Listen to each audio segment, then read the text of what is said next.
The conundrum sometimes when you have so many different people running for mayor is that it's just, in a large field, it's hard to figure out who stands for what, who has what kind of experience. You get a taste of that at mayoral debates, but sometimes only in 1 and 2 minute sound bites. And what we're trying to do here is provide this larger format to hear people's life stories, their experiences, what drives them to participate in all of this. And toward that end, really pleased to invite into studio Satya Rhodes-Conway. Hey, welcome to Community Conversations. Good morning. Thanks for having me. So good to have you here. I need to answer the phone, so I'm going to just give you an open opportunity like I did with Raj. Why should people support you in your race for mayor? Well, thanks. First of all, I want to say thanks to you for having me here. And my name is Satya Rhodes-Conway. I'm running for mayor in Madison because everyone should have the opportunity to thrive. I moved to Madison almost 20 years ago now for an internship. I was here about a month, and I fell in love with the city and the quality of life, and talked my way into a job and have been here ever since. But I'm keenly aware that the kind of opportunities I've had here in Madison to get a good place to live and to get a series of really good jobs is not always available to everyone. And so I'm focusing on making sure that that kind of opportunity is available to everyone. And that means that we need to work on affordable housing, needs to provide rapid transit, means we need to deal with the deep racial disparities that our community experiences, and it means that we have to be ready for climate change. For the past 13 years, I've been at UW, where I run the Mayor's Innovation Project, which is a national learning network for mayors and their senior staff. So literally... What's the acronym? Excuse me. What does the acronym COWS stand for? I keep forgetting. So COWS is the Center on Wisconsin Strategy, which is the host center for my program, the Mayor's Innovation Project. Okay. And we are focused on the high road of equity, sustainability, and democracy. And basically what I do every day is some combination of research, writing, putting together peer learning events, and technical assistance for mayors. So mayors literally call me up and ask me for advice and questions about what to do in their cities. I've also served 6 years on the Madison City Council, and I'm currently on the Food Policy Council in Madison and chairing the Oscar Mayer Strategic Assessment Committee. And this was District 12, which is roughly maybe from Tenney Park, kind of on north? It's about East High up to Warner Park. Okay. All right. Yep. So what we've done with each candidate as we've started this, and luckily we have a full hour, so there'll be a time to get geeky and talk about policy stuff. But I want to hear just a little bit more about your life's journey and what kind of drove you here. I'm trying to think. Were you born in Ithaca? Am I remember that right? No, I was born in New Mexico, actually. Okay, that's right. So you started, as you were explaining in the State Journal, that you weren't born in Santa Fe because they wanted to let men into the delivery room, and so you went nearby to Espanola. Espanola, the lowrider capital of the world. I was born in a little clinic in Espanola, and before too long, my parents moved to Pennsylvania, and then they split up, and my mom and I moved with family and friends to Ithaca, New York, which is where I grew up. And part of your mom's life journey is that she was coming out as a lesbian then? It was a couple years after that, but yes. Okay. Yep. And Ithaca is I mean, there are a lot of aspects of that part of upstate New York. I think they're very similar to Wisconsin. And we dairy farms, and the Finger Lakes are a lot like our lakes. But Ithaca itself is a lot like Madison in the sense that it's a college town. Cornell is there. Yes, and Ithaca College. Right. It's a lot smaller than Madison. It's only about 50 to 70,000 people, depending on whether you count students or not. But it has a very similar feel, both in the mix of folks that are there, but also in terms of just the architecture and the types of trees that grow, and what the city feels like. There's a lot of people that came out of there, but I think I remember this correctly. I think Carl Sagan was there, and then Neil deGrasse Tyson, as a 16-year-old, I think met him in the 1970s, and then Carl became his mentor, and then of course eventually Neil took on the mantle of Cosmos, this great series, and what a wonderful synergy there is there. Oh yeah, we're very proud of being the place that Carl Sagan came from.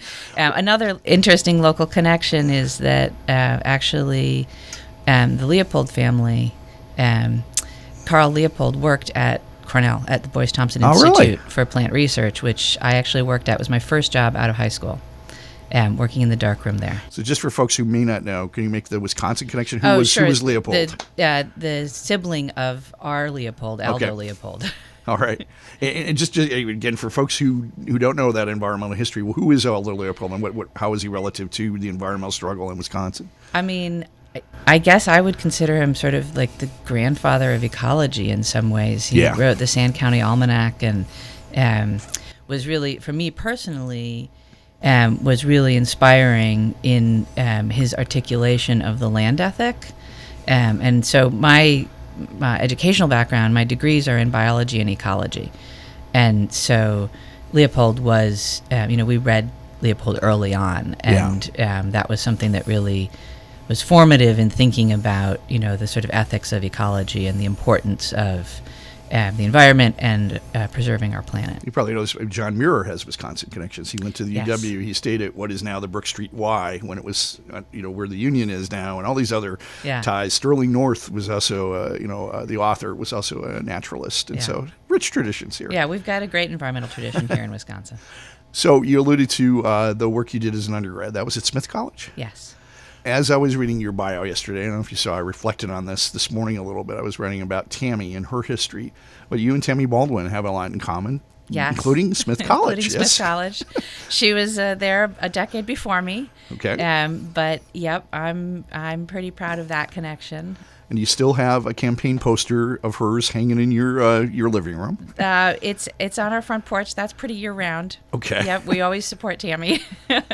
In all seriousness, Tammy's an inspiration. Yeah. In many ways, for me, both as a woman and as a lesbian, her sort of quiet competence and ability to bring people together and get things done, her success definitely makes her a role model for me. Thinking about each of the candidacies, each of your 4 challengers, we have an African-American man, we have an African-American woman, we have an Indian-American man, and we have someone who is running as an out lesbian, who would be the first out person, in that role of the city of Madison. And only the second woman. And only the second woman after Sue Bauman, And people forget that Tammy Baldwin was the first woman to be a member of Congress. I mean, how strange is that in Wisconsin that it took that long? It's surprising given our progressive tradition, honestly, and given, the groundwork laid by folks like Midge Miller. It is surprising to me that we haven't had more women in executive positions here. So you're alluding to that, and we avoid going on too many tangents. But again, for folks who don't know who Midge Miller was or what that history is of Kay Clarenbach, other leaders of the feminist movement here in Wisconsin, how does that inform you? How does that ground you? Well, I actually had the opportunity to meet Midge at a conference in D.C. It was the Women's Legislative Network, I think, and they split us off into delegations, and so we were the 2 folks from Wisconsin that were in town, and we went to lobby for peace issues and for nuclear disarmament, and went to, at that time it was Senator Cole's office, and I was sort of in awe. I mean, this first time I had been on the Hill, I didn't know what I was doing really, and Midge was very sort of mentored me into saying what I had to say, and then paused, and then just showed me exactly how it should be done. She's been very important in my life, partly because she has, like my parents were Methodist missionaries in India and Korea, and she grew up in part in Japan in a missions family, the United Nations Association, all kinds of other things. My favorite story about Midge in Capitol Hill is she was there on 9/11. Yes. Everybody else, of course, was scrambling for their safety or whatever. Midge was knocking doors on Capitol Hill that afternoon. Of course she was. And pretty amazing. Hey, we are having trouble with our phone system, and for those of you who were planning on phoning in, as did at least one person this last hour, I'm going to give you my personal cell phone. Yeah, if you would like to participate, if you have questions or would like to explain why you're supporting Satya, or if you're undecided and have questions, you can give us a call. And we actually have a special guest on the line, and Megan, I'm going to apologize, but I think we're going to probably just bring you in for a few short comments, and then because of our technical problems, we won't be able to have you part of the discussion later. But what we tried to do with each of the candidates is to bring someone in who has a special angle, especially in terms of the historic nature of things. So with Raj last hour, for example, Pardeep Singh Kalika, who is a Sikh American man whose father was killed in the Sikh massacre several years ago and does really remarkable work in organizing.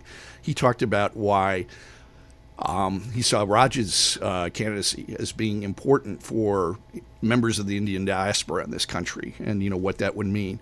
So Megan McGrorty is someone from North Milwaukee originally, done a lot of work, including on Tammy's campaign. And she's making a documentary right now called Why She Runs, about women running for office. One of the people that you interviewed, Megan, was Satya. What are your reflections, both in general about why it's important to elect women to office at this point in time, and what did you hear in Satya's story that kind of resonates with that theme?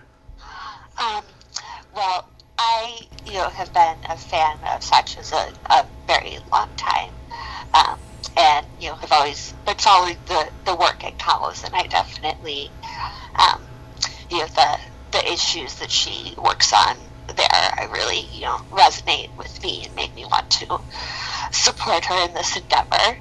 And I am curious and wondering, you touched on it a little bit, but if you could talk a little bit about why do you think that, Madison, the progressive bastion of the state, has been represented in the state capitol and in Congress, and lots of female alders, but we've only had one woman elected, and that was 15 years ago.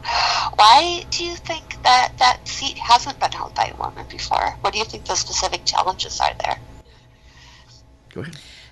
Thanks, Megan, and good morning. Thanks for joining us. I will tell you how much she must believe in you. It's 6 o'clock in Los Angeles, where she's calling from. It's very early, and I really appreciate it. I think, if we look across the country, and so what I do in my day job is work with mayors, and we track some of these trends, and there are not nearly as many female mayors as there are men in the position across the country, and particularly in the top 100 cities. And you see that, I think, also with governorships and with other executive positions. And so I think one of the trends that we see, and one of the lingering impacts of institutional sexism, is that folks are more comfortable with women if they are part of a body, if they are in the legislative role, but they are less comfortable if they are right now. I can't I'll have to call back. In the executive office. No problem. And so I think we still see that even in a progressive place like Madison. The only woman on the ballot? I'm sorry, go ahead one more time, Megan. Now, you're currently the only woman on the ballot. I'm the only woman on the ballot, that's right. And I was looking at your website, I'm a little bit curious about what is it that cities can and should be doing specifically to prepare for climate change? Oh, that's such a great question. Thank you.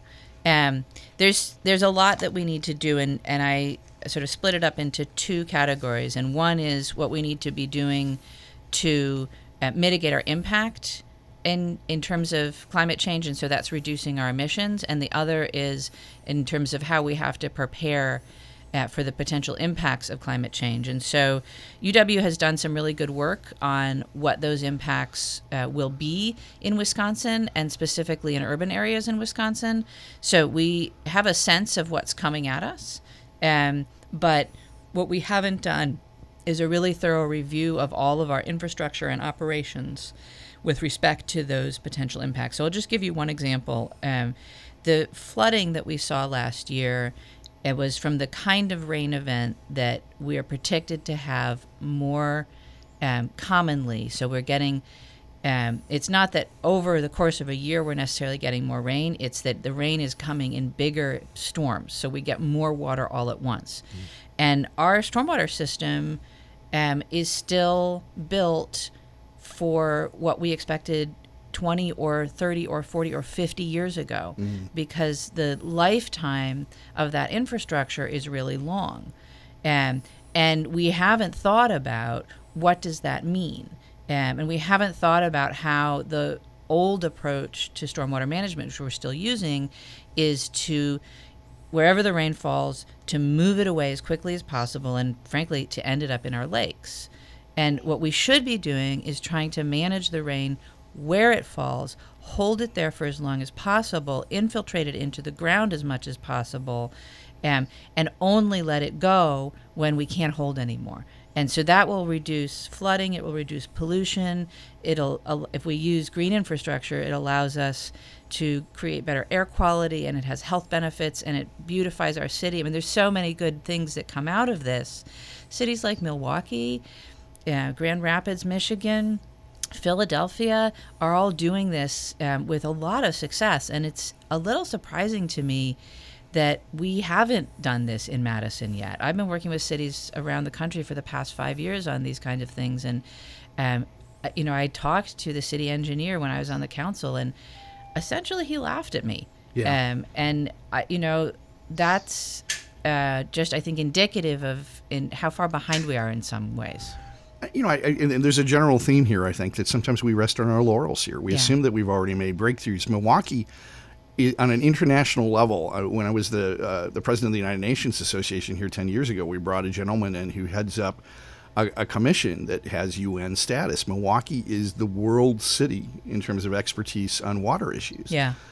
Madison ought to be up there too. I mean, we've got the Center for Limnology. Yep. I mean, Lake Mendota being the most studied lake in the entire Yeah. world, and I don't think a lot of people realize that. Yeah. But coming back to it, I mean, so what is, I don't know, the lethargy or the lack of responsiveness that has us 40 to 50 years behind, that doesn't recognize it's a bit of a conundrum to have a city that's built on former marshland sitting on an isthmus between lakes. You gotta be vigilant about making sure that the safety of the city, the well-being of the city, is guaranteed in terms of water policy. Yeah, you're absolutely right. And the only thing I can think is that it's it goes back to leadership and having leaders, and I don't just mean the mayor, but having leaders in our community that are interested in learning from what's going on around the country and around the world. And again, that's what I've been doing for the past 13 years. I'm very interested in not reinventing any wheels. I'm interested in learning what's possible and adapting that to Madison, because it will bring us benefits quicker than if we try and pretend that we have to solve everything here by ourselves. Hey, Megan, because of the logistics, we may have inability to have you on for the full hour, but did you want to elaborate just a little bit more? I mean, that answer, maybe you have an answer to your own question. What are the impediments that women face in office? I mean, Hillary Clinton was called out when she identified misogyny as an element. I remember there was an article in Satya in the Cap Times maybe about 8-10 years ago interviewing the different women politicians. And by and large, they were reticent to say that misogyny or bias against women was a factor that kept them back. But I think of somebody like Barbara Lawton, who by all means should have been our governor. I think that misogyny within the Democratic Party establishment kept her back. Do you remember, Megan probably remembers this, when a former chair of the Democratic Party ridiculed a female then candidate for alder because what she listed as one of the things that she did was quilting. How long ago was this? This was probably 10 years ago. Really? Wow. Maybe a little bit more than that. It was when I was first getting involved in local politics. Yeah, I worked on the Clinton-Gore campaigns for the combined campaigns in '92, and Hannah Rosenthal was the ED of the Democratic Party. Marlis Matusak later. Marlis, in particular, being a woman from northern Wisconsin, a woman who was a rather large woman, a beautiful person. But the derision I heard from male legislators, because I get to hang out in their locker rooms and in the bars and other things, it just amazed me. I mean, I do think that obviously we found out in the Me Too movement, misogyny is widespread. The diminishment of women is widespread. So that is an extra set of obstacles that you face as a female candidate, right? Absolutely. Megan, any thoughts on that? Yeah, and I'm curious because I know in our interview, Satya, we talked quite a bit about how women would bring a more collaborative approach approach to policy making. Do you think that there is kind of a fear that that's not, a leadership position that is going to get things done? What do you think that the hesitations are to that more collaborative approach? Pardon me for being the man who interjects here, but a focus to that is I remember taking a presidential rhetoric class 10 years ago. I'm trying to think who it was. Famous historian, analyst, but she described the double bind that women face. It's kind of what Megan's talking about. They want you to be assertive and aggressive, just like men are in leadership. On the other hand, if you show collaboration, then that's a sign of weakness. This is exactly the double bind, right? That we expect leaders to be assertive and powerful and insistent, and we expect women to be quiet and to take care of things. And so there is a little bit of cognitive dissonance that gets created for people in can a woman be that leader? Is she, acting out? And I mean, women get called shrill, they get called bossy. I have had folks say about me that, I always think I'm the smartest person in the room. And so, yeah, that's real. But you know what? It doesn't matter. Like, sexism is real, misogyny is real. We know that's true. And we women just have to go out and do what we're going to do anyway. So coming back to Megan's question, again, you can't paint across the board. I remember Matt Rothschild was sitting in your seat, and Megan and I were going back and forth with him. Well, you can't just say that women should be in office because there are women like Rebecca Clayfish and Tammy's opponent, whose name is escaping me right now, and some of you just another counterexample. So Louis Vickmer, and just. Okay, Matt, but don't you understand that maybe by and large, men tend to be more partisan, less likely to collaborate, less likely to maybe, in the best sense of the word, be emotionally literate, to see that the heart is a place where the mind and all kinds of other things reside. I mean, we're really kind of giving him a hard time, and I don't mean to pick on Matt, because Matt's a good guy. But I did reflect with his wife about this once, and she just kind of chuckled. But there's something look, here. There's good research that suggests that when governing boards are more diverse, and this has specifically been done in the private sector, that companies do better. And that holds for whether there's more women involved or whether there's more people of color involved or people from diverse backgrounds involved. And so we know that's true. And that also doesn't suggest that you should just randomly put any person on any board. That's tokenizing. Because they're a token. You should evaluate the person at hand and their skills, and, may the best woman win. Yeah, I don't want to get bogged down in this because, of course, that would be singling you out as a woman and getting obsessed with an issue. Let's talk about Avoid policy. that. But just one last thought on this. When Tammy first ran for office, and this is what I wrote to you about this morning, 1986, first of all, she had charted out kind of the path that she's on. But I remember introducing her in the community to friends, and they were just saying, well, I'm not going to support somebody just because she is a lesbian or she is a woman. There was some context in which you were responding to this, I think, on maybe on a Facebook posting last night, but somebody again saying, I'm not going to just support you because of this special status. But there is a significance to the fact that the Victory Fund is supporting you, that you came to the outreach dinner and at the Human Rights Campaign table. There is an aspect to your experience as the daughter of a lesbian, as someone who has a same-sex partner that you care about deeply, that adds an extra dimension. It doesn't single you out, doesn't mean that people should support you just because. But isn't there an extra dimension that this brings? Of course there is. Yeah, I mean, all of us bring our life's experience with us to whatever we do. And so my life's experience has been informed by being a member of the queer community and growing up in that world. And, as you say, having a partner and having, my family be the target of violent homophobic actions. You alluded to this in the State Journal, not to go into a painful place, but you had someone you were quite close to.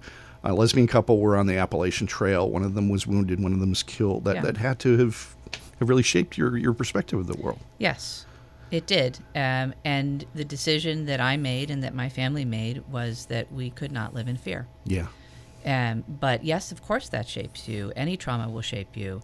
And, just in the same way that as a woman, I have an understanding of how sexism and oppression work because I face it. And I bring that to everything I do. I bring that understanding of what it's like to be the target of oppression to everything I do, which somebody who, isn't in that target position in a place in their lives maybe doesn't have that understanding. Megan, I'm going to set the speakerphone down so you can continue to listen. If you want to interject, that's fine. It's just that the logistics are really difficult because we don't have you in the system. But is that okay? Yeah, I think I need to hop off now. But Okay, all right. Thanks, Megan. Nice to hear your voice. And best of luck getting out the book, Satya. Thank you. All right, talk to you soon. Take care. So she, Megan has actually been on we started this show back in September. She's been a contributor to about 5 or 6 different shows. She's become a really good friend. I'm helping her in our film. So this is part of the other reason for bringing her in. I had mentioned to Raj that I was at the Kingdom Restaurant, which is this new Gambian Mediterranean American place in the Northridge Mall, kind of down by Benevenuto's the other night. And so I picked up the Northside News. I was reading the Q&A of all the different candidates, and I think it was one of the best focuses on issues, and it had this extra aspect of being geographically specific to the North Side. It's a place where you have a long history.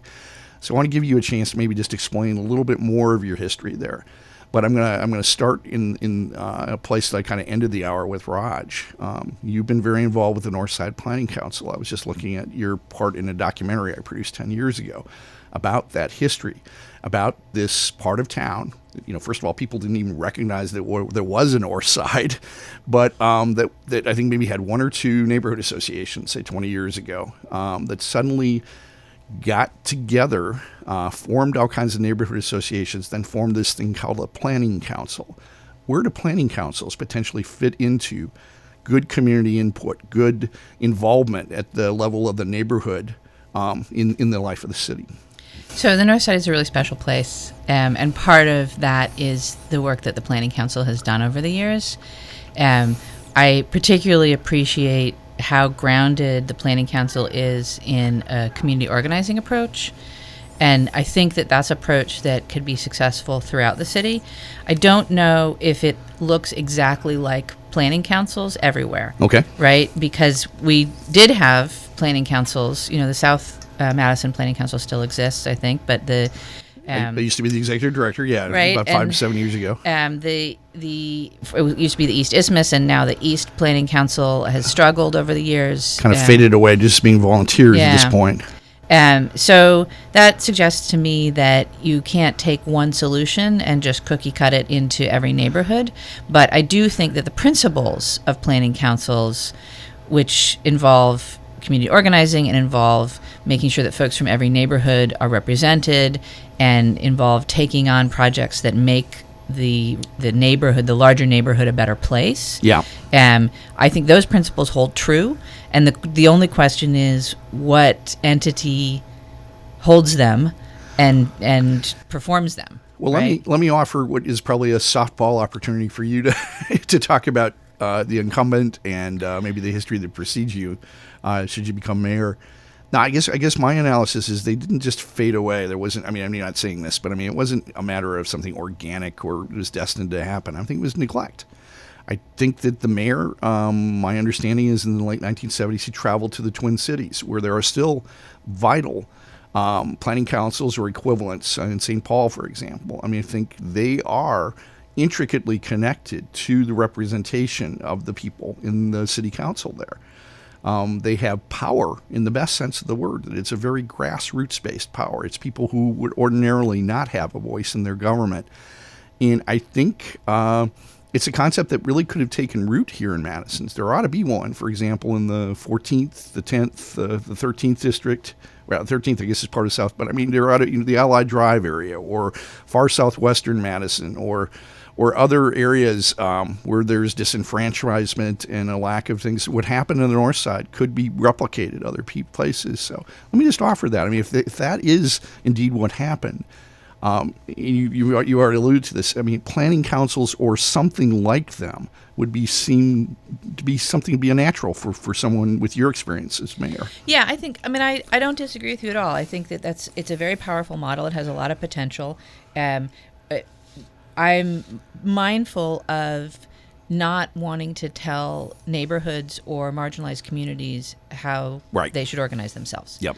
And so I think what I would like the city to do, and what I would do if I was mayor, is to create an Office of Community Engagement that has a focus on community organizing and has a focus on capacity building and lifting up leaderships from neighborhoods and from impacted communities. And does that look like forming more planning councils if that's what the communities want, right? Does it look like stronger neighborhood associations if that's what the communities want? Does it look like putting community organizers on the ground? Yeah, probably it does. But, I don't want to assume that just because something has worked here or somewhere else that it works in every neighborhood. I want to give agency to the neighborhoods to figure out how they want to interact with City Hall. But I do want to say that it's a very important thing that we get more community engagement and that we find models. One model I'd like to actually continue for sure is the resident panels that were developed for the Imagine Madison Comprehensive Plan update, and where we Could you explain that just a little bit? Yeah, so what the planning division did, which I think is based on some work out of both Portland and Seattle, which I've been trying to get them to pay attention to for a while now, and I'm really glad that they did. And issues of equity and other things too. Yep. And so what they did was they contracted with nonprofit organizations around the community to put together these resident panels where the folks engaged are, just folks, but they are representing different parts of our community. So folks that are formerly incarcerated, folks that are homeless, folks from the Latinx community, folks from the African American community, so that they were particularly lifting up voices that have historically been disenfranchised in our community, and asking them all the same questions that they were asking the general public, but trying to make sure that we got those particular voices into the planning process. I think that's a very powerful model, and I think that we could use it not just in the planning process, right, but to do better community engagement throughout what the city does.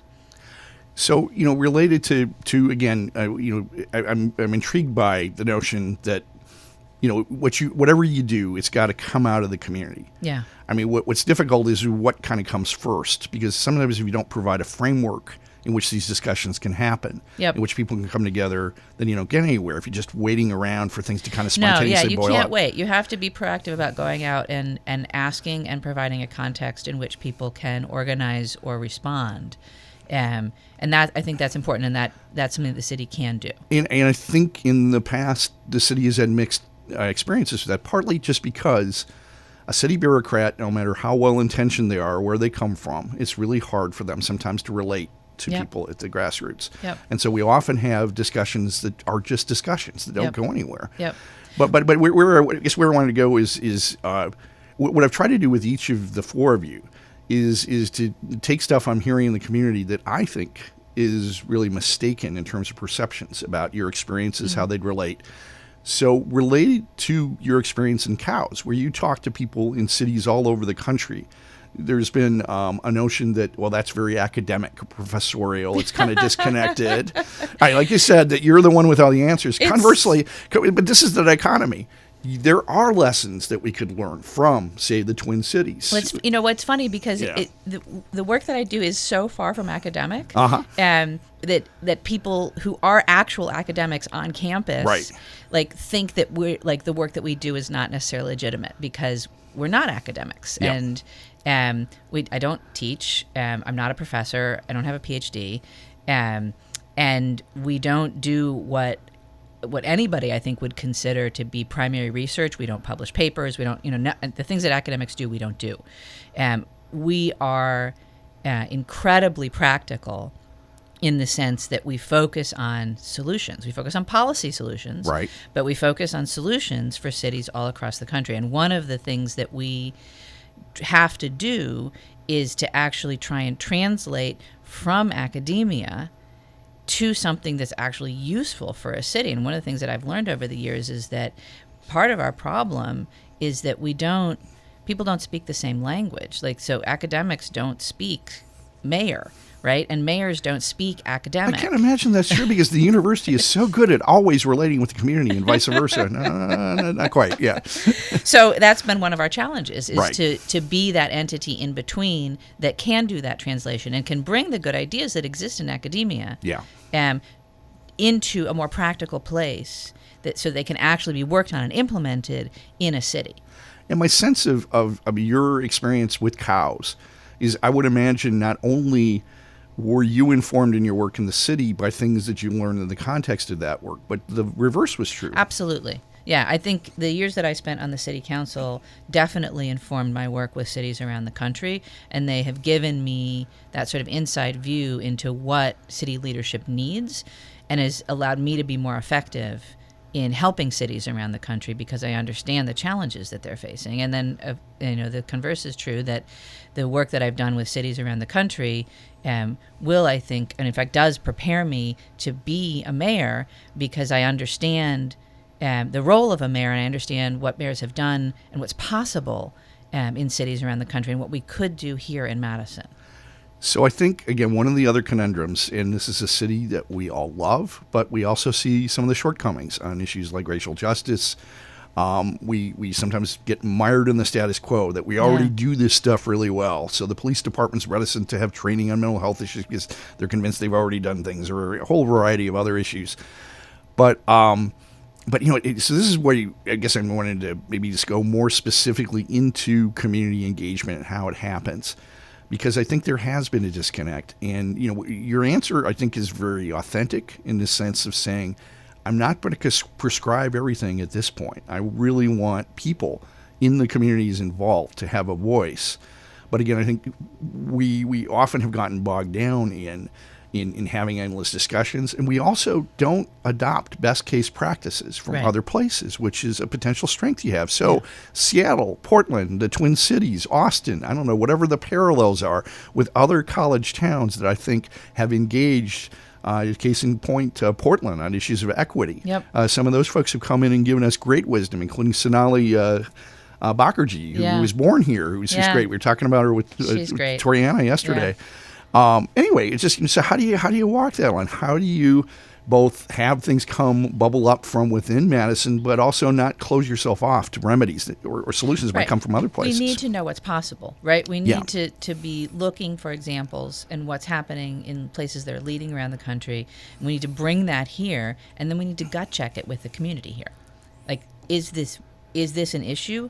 Should we be working on this? Would this solution work? Can we try it? How does it need to be adapted? I mean, this is my leadership style, right? It's a very collaborative, bring everybody in, get all the ideas on the table, sort it all out. We're not all always going to agree, but I want everybody to be heard.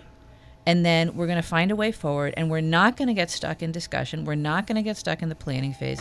We're actually going to get through to implementation. And part of the problem that I think we've had over the years is that the folks, and again, not just in the mayor's office, but the folks in leadership in this community haven't had the political courage to actually move through to getting things done, and to making the hard decision, to prioritizing whatever it is, and pushing through to implementation. We have so much work that reports and studies and blah, blah, blah, plans that sit on a shelf and never get implemented because it hasn't been anybody's job, right? And so ultimately that goes back to the mayor's office. The mayor has to lead and say, we are following through on this. Yeah. This is going to happen. I'm putting it in the budget. It's your job.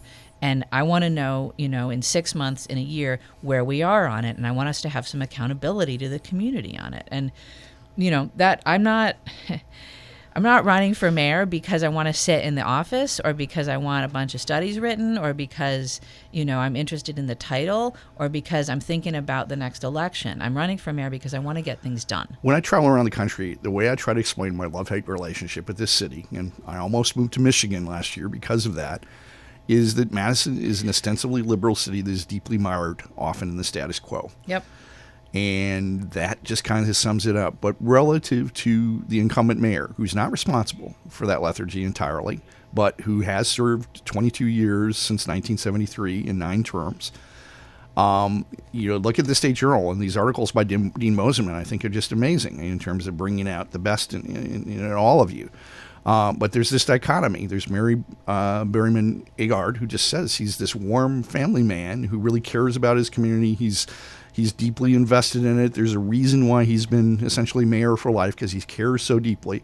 And then it's contrasted with someone says, yeah, but he's kind of bored with this. The whole process of bowing in and out of the mayor's race, or the lackadaisical approach he took for running for governor or anything, tells you maybe it's just time to hang it up and be an elder statesperson and allow new leaders to come in.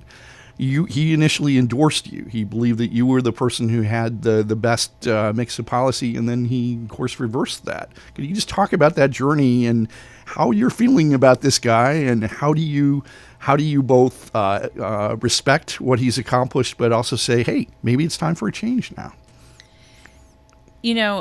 I served on the council for 2 years when Paul was mayor, and we had a great working relationship. I have no doubt that he loves this city. And that's why he's done what he's done over the years. I announced my campaign for mayor before Paul said anything about what he was doing either way. So his announcement to get out and his announcement to get back in has changed nothing for me. Okay. I, was nice to hear him say nice things about me. I always appreciate that. You said nice, very gracious things about him the first time he bowed out. Yep. And, and that's fine, but I'm not running against someone. Right.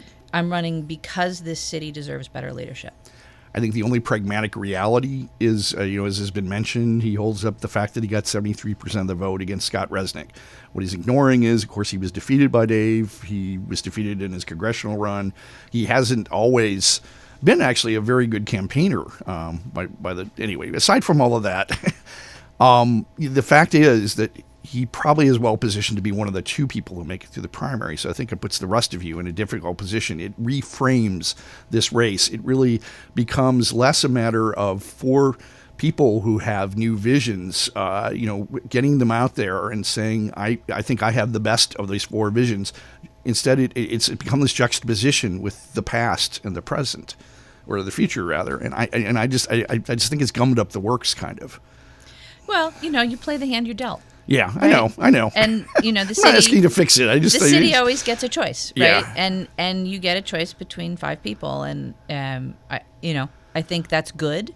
I think there should always be choices in elections. I'm glad to see so many contested alder races and school board races this time. And I think that one thing that's definitely true about Madison is that the folks who live here are really smart, and our electorate is pretty informed. And we've had incredible turnout at the forums, and so people are interested.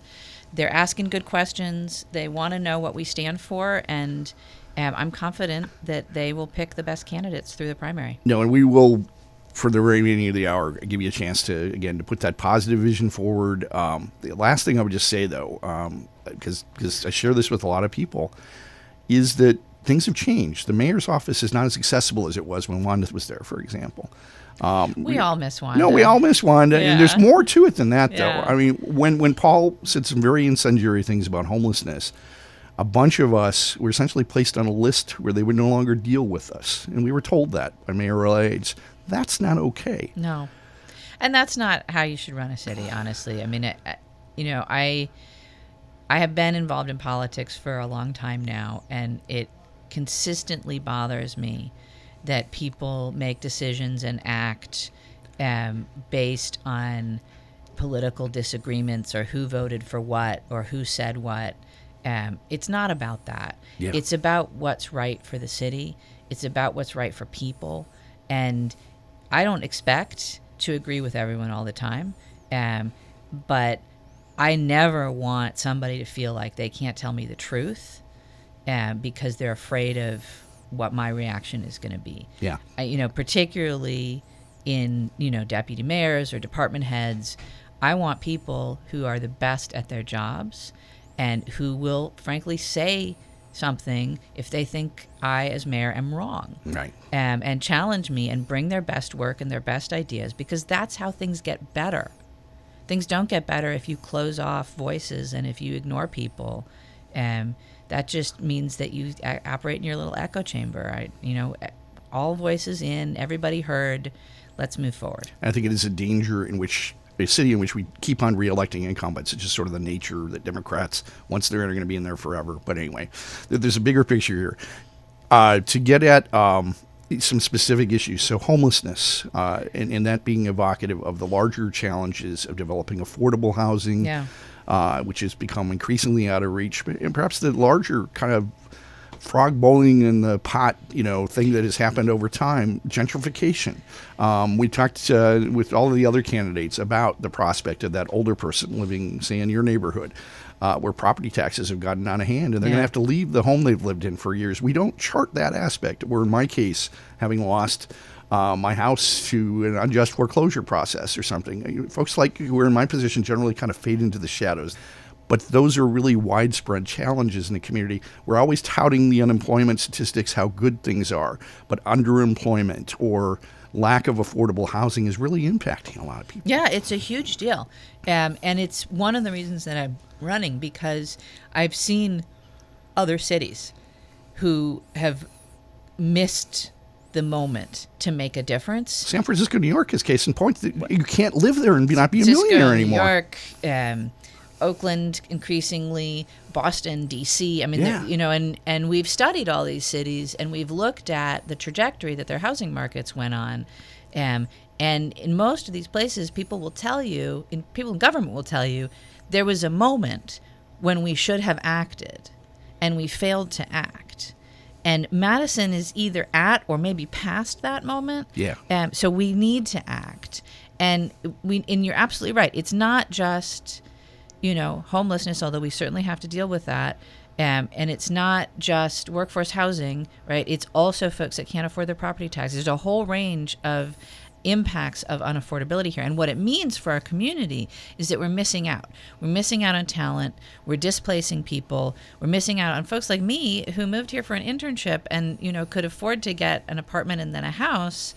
I think I couldn't afford to live here now, right? If I came in that situation now, I don't think I could. I'm not even sure that I could afford to buy a house in my neighborhood if I didn't already own one. It strikes me as absurd that, housing, which ought to be one of the first, second, or third issues that we talk about, is like 15 or 16. Yeah, no, it's got to be right on the top of the list. And like I say, it's why I'm running. So we need to produce more housing. We just need to produce more housing. In one suggestion, 30 years ago, when I was director of the Tenant Resource Center, president of the Fair Housing Council, housing was my life.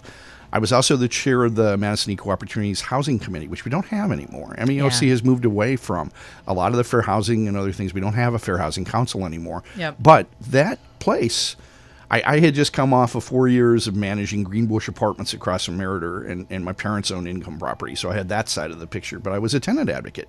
And we brought people to the table who then saw both sides of that. Yeah. We had realtors and landlords that wanted to do the right thing. I don't think we have a forum like that anymore. No, we don't, and we should. But we've had so much, the city has had so much of our power to regulate the landlord-tenant relationship removed by the state, that our hands are really tied. Yeah. That shouldn't stop us from trying, though.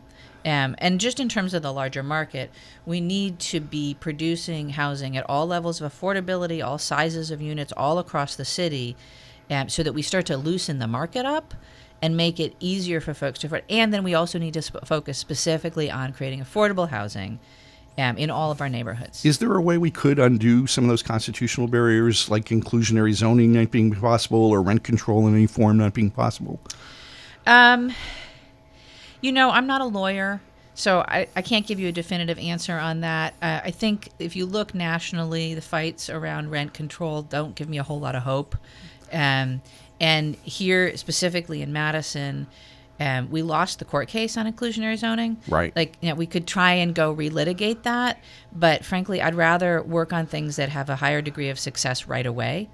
It just seems that we keep on tripping over that. I just wonder if there's a constitutional amendment or something we could do. Yeah, it's worth looking at. Certainly with a new administration, it's worth pushing back on trying to regain some of that local control. But frankly, I think we need to be looking at How can we expand the use of the Affordable Housing Trust Fund so we can use it for preservation of existing affordable housing? Okay. So that we can use it for land banking for affordable housing. Particularly, I think we need to think about where we're going to put transit and how do we make sure that there's affordable housing near it. I would like to look at working with the local land trusts and the housing co-ops. Can you explain what a land trust is? Yeah, so a land trust, in the context of affordable housing, is a situation where a not-for-profit, the trust, owns the land, and then an individual will buy the structure, buy the home on that land. And so the buying just the building is a lot cheaper than buying the building plus the land. And so it's a way into more affordable home ownership. Co-housing, housing cooperatives. Yep. Co-housing, housing cooperatives is a cooperative living situation. Troy Gardens being a case in point. Troy Gardens, there's like Syntropy on, are they on Jenny Street? Yeah. Arboretum co-housing. So there's a lot of examples here in Madison where folks have varying degrees of cooperative living. One of the things, though, is that it becomes more affordable because the group owns, there's no profit involved. Right. The group owns the property and manages it together, and you build up, whatever equity you have in the co-op, and then if you want to leave, you pass that equity on, you sell that equity to somebody else, and they come in. So I think that there's a lot of opportunity to expand those models in a way that is not just passing through public money to developers, but is actually creating wealth in our community and creating a more cooperative approach to housing. We're at the 8-minute warning, so just to give you a sense, transit and transportation, you've alluded to this. What is broken about, for example, the current bus system? How can be fixed? How do we adopt a more regional approach to transit? How do we... Yeah, that's critical. And one of your opponents, Raj Shukla, has advocated that we make public transportation free. How do you feel about that? Well, so I think what we need to do first and most practically is build bus rapid transit. Because right now our system doesn't serve every neighborhood, doesn't serve folks who don't work 9 to 5, doesn't serve folks who want to just go out for a show and then get back home on the bus.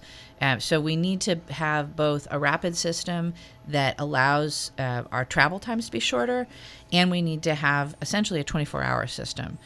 So I think we need to start with rapid transit. We need to reroute our existing bus lines so they serve more of the city more of the time. And then we can look at other things. But that system's got to be regional. So it can't... So why are we sitting here in Sun Prairie? There's no way for somebody who commutes to Madison to get transportation. Right. It's got to start, like literally we have to have a line that runs from Sun Prairie down East Washington, right, to the Capitol. Which wouldn't be that hard. Which would not be that hard. And we can do it. It's going to require Sun Prairie to participate. It's probably going to require the county to participate. But the good news is those conversations already are happening. Yeah. And the surrounding municipalities, the county, are interested in a regional transit system. Hopefully the state gives us back the ability to do a regional transportation authority. But even if it doesn't, we need to start So that is a barrier. I didn't realize that. Yeah, that's an absolute barrier. We don't have that ability from the state yet. But we can, by doing one-on-one contracts with Sun Prairie and Fitchburg and Verona, and build a regional system. And there are models elsewhere. Coming from Philadelphia this summer. When you're out east. Oh, yeah. Public transportation is and intracity transportation is so great. In particular, Bus Rapid Transit has been successful in a number of cities around the country. So this is not crazy talk. This is something that is a very practical solution. And I want to be clear, it doesn't just benefit people who ride the bus, right? Sure, it benefits people who ride the bus, but it also benefits people who are driving because our roads will be less congested if more people are riding the bus, right? Which means better air quality, better health benefits, a more livable city. So there's a lot of reasons to invest in transit that will benefit everyone, not just the folks on the bus. So I want to give you, in this last 5 minutes, a chance to interject other issues but where can people find out more? What is your website address? The website is satyaformadison.com. That's SATYA for Madison.com. We're on Instagram, Twitter, and Facebook as well. And I'm happy to be in touch with people on the website. You can hit us up on phone or email. So one of the other things you talked about in the Northside News was community engagement, and we've kind of touched on that. But with Raj, I was using this very apt metaphor for him, which is I always thought of the mayor's office as a place where the community was like a river that flowed through it. There was access. You could talk to the people who were then mayoral aides. Now we call them deputy mayors. You had access. Again, Wanda was shepherding the process to make sure you're talking to the right people. This doesn't seem to be the case as much anymore. Regardless of whether that's true, what would you do? What would it look like under you? Well, certainly, you want to have that level of access, but I actually prefer to not be in the office. Okay. I prefer to be out in the community talking to people, going to where folks are. I did a ride-along with an officer out of the South District over the weekend, and at the 11 to 4 shift, basically, 11 p.m. to 4 a.m., and learned a ton, and walked away from it thinking, now I want to do a ride-along with somebody who's driving a garbage truck, and somebody who's out fixing water pipes, but expand that idea throughout the community. Go spend some time in an ER, go spend some time at, one of our other institutions. I want to be accessible in the sense of not that people have to come to me, but in the sense of that I'm going out to people. To play devil's advocate about that, so you and Mo both have, are basing part of this on your experience on the city council. I had a conversation with Napoleon Smith, who used to represent the 13th District, African-American man who was the city council president for a time. His concern about some of the people who've been in legislative bodies, so Sue Bauman on the city council, David Chislevich on the county board, is that you don't have managerial experience. You don't understand the day-to-day of how to manage those deputy mayors and then the departments that are under them. How would you answer that in your case? Well, for the past 13 years, I've been running a project. Okay. And so I've had to do all of the fundraising, all of the budget management, hiring and firing and evaluation of staff. Now I have a team of, there's 6 of us plus support staff. And, we do the day-to-day, right? We decide what projects we're going to work on, and we have to manage that, and we have accountability to each other. And so, I've been essentially running an office like the mayor's office for the past, at least 7 years. And I count several of my friends who are on the city council, yourself included, as being people who are very savvy about the way that the city is put together, how its departmental structure works, how collaborate, how you bring community input. I'm sorry, I'm giving you a softball, but you can't be a successful alder if you don't figure that stuff out. Okay. You have to know how it works. And I learned very quickly in my first year, and in part thanks to some veteran alders, the importance of working with staff, the importance of understanding how things flowed, who was responsible for what, and getting folks on board before you brought something to the city council floor, so that you had the support of the departments and the staff already. 2-minute warning, so I'm just going to give you a chance. So why should people support you? What do you have to bring to the office of mayor? Well, I think it's a lot of what we've talked about already. My 13 years of experience working with cities all across the country, mayors literally call me up and ask me questions like, how do I start a farmer's market? How do I set up a fund to support early and growth stage businesses? What's the most impactful thing on climate change? How do I do community engagement well, right? And I have to answer those questions. Yep. It's not that I walked into the job knowing all of those answers, although I have learned many of those answers along the way. The more important thing is that I have learned how to learn. I have learned how to find which cities are leading and where the experts are on any given issue, and then how to translate all of that into actionable things for a city government. So I bring that skill to the mayor's office. Similarly, like we were just talking about, my 6 years on the council and the committee service that I've done since gives me a deep understanding of how City Hall works, and I'm ready to go on day one. And, I will bring the political courage that this community needs. We don't need somebody who's thinking about the next election. We need somebody who's thinking about how to get things done for our community. I'm going to give you a bonus question because I think you're going to answer it well. But, we're sitting here in a community center in a suburb of 30,000 people that has HD cameras and has a low-power FM station that we're speaking on. I don't have a place like that other than maybe Wart where we could go because WYOU television is no more. The city channel has a very low priority about community input and community things. It's mostly covering the Madison City Council and the mayor's office.